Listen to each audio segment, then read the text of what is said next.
општината, ќе се наврата малце наназад, ќе кажам дека СДСМ наследи долг во доаѓањето на Александар Петревски како градоначалник од 92 милиони денари, односно 1.500.000 евра.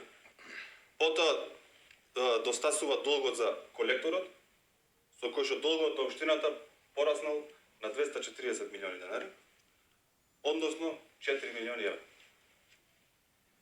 СДСМ од 2005 до 2013 година од 4 милиони евра направи долг на 33 милиони евра само на општината.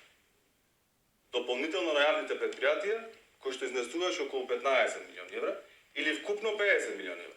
За ова имам јас соодветен извештај од Министерството за финансии, односно по барање на поранешниот градоначалник Бакрачевски и овластување од страна на министерот Ставревски, е формирана група на луѓе кои што дојдоа во општина Охрид и направија финансиско истражување, односно анализа колку општината должи.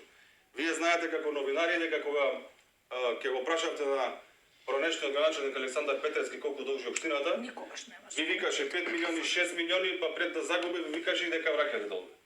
Буквално ниту денар нема вратено, односно после извршената ревизија од страна на луѓето од Министерството за финансии е увидено дека општината должи 2 милиарди и 38 милиони денари.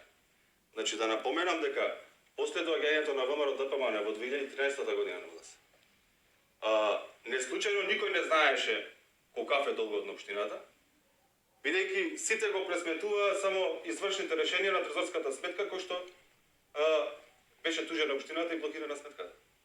Меѓутоа никој не ги израчна преку 600 судски спорови кои што општината ги изгуби во идниот период на редните години.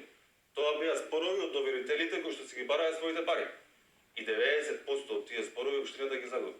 И така долгот од 15 милиони евра кои што го кажува стигна до 33 милиони евра само за општината.